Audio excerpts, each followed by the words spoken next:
My name is Mshindi. I'm the editor-in-chief of the National Media Group, which is a media company that has media operations in East Africa, Kenya, Uganda, Tanzania, and Rwanda.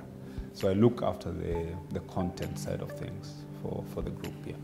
I do believe in the Merck more than a mother campaign, primarily because it really focuses on one area in life that is not very much spoken about, although it's fairly prevalent because of, I think, the stigma that is attached to the issue of infertility, whether it is a mother or a woman who unfortunately are the primary victims who are affected, or whether it's a man, which is the part of this problem that is usually never quite spoken about.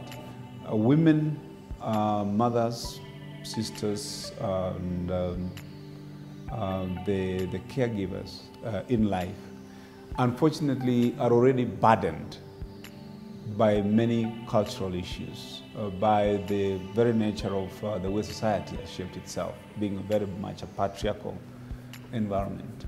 And it is a real challenge in a continent that has such a huge amount of poverty, and that relies a lot more on the woman to put the home together. So because of that, a content like ours does require some focus on this problem. And the fact that Merck has chosen this as the entry point is highly commendable. The videos that Merck has been able to do are excellent testimonies of this problem. They tell harrowing tales, really. They tell harrowing tales of how the issue of infertility has played itself out in the lives of these women. Many of them, married, eager, young, going into marriage, and suddenly, year 1, 2, 3, 4, 5, no children. Suddenly, they start becoming part of jokes, abuse, and finally, even physical violence against them. It's pathetic. The media is a platform for communication.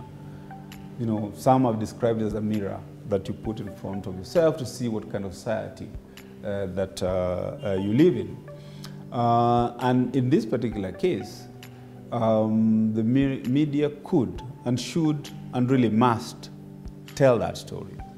We need to bring the story home that this issue is a real issue. It affects many people. It has got profound implications and effects on the life, the trauma on the individual person, and of course, by extension, those that are reliant on them for whatever it is. And much more importantly, activate some reaction. We want to tell this story in a provocative way. We want to tell this story in a feeling way, so that somebody gets upset by this discrimination, stigma, violence, or abuse, and so on, and actually is moved to something. The stories must be told to demonstrate the fact that it takes two people for the fertility thing to happen. So it's usually not necessarily the woman who is the problem. What happens to the man? Does the man know his responsibility beyond just saying, it is you who is the problem?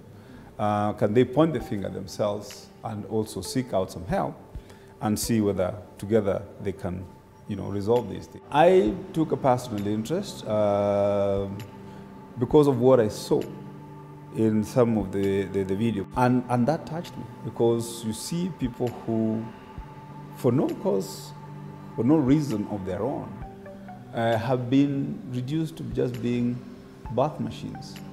There must be something more to life than that. And that if you are not able to give birth, it doesn't mean you're completely dehumanized and that your value for life is zero. The award that Merck is sponsoring, in my view, is very important. In the first instance, because it spotlights within newsrooms the importance of this problem.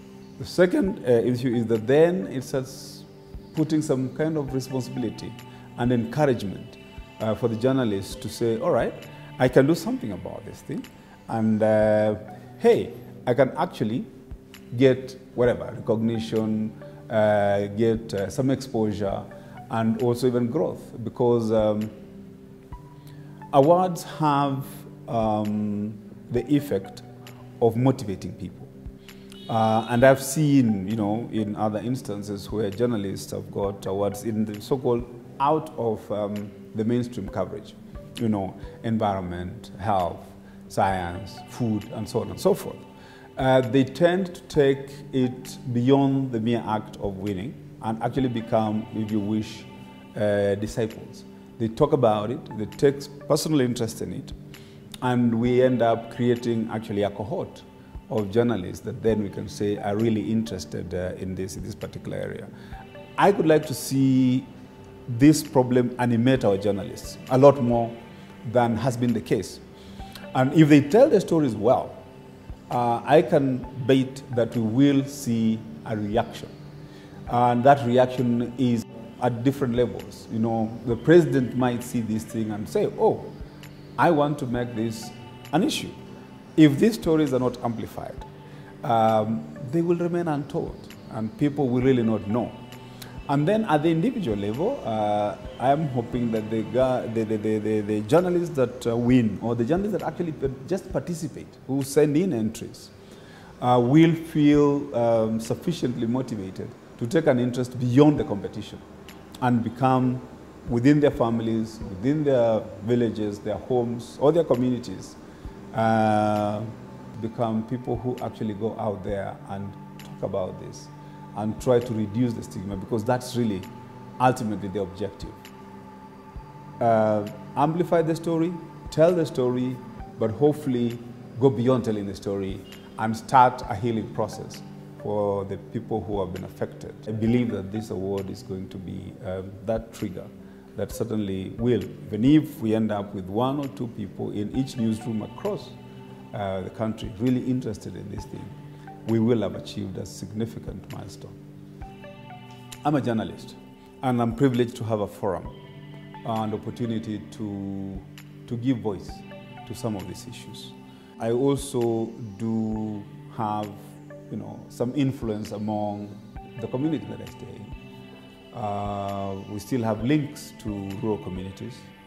We have people through church, through town hall meetings, opportunity to talk about this. And it is something that I'm going to put among those that I speak about whenever the opportunity comes, because they are there. If I do get a chance to contribute through linkages with policymakers, I shall be more than happy to raise this, because again, it's just not something that is spoken now.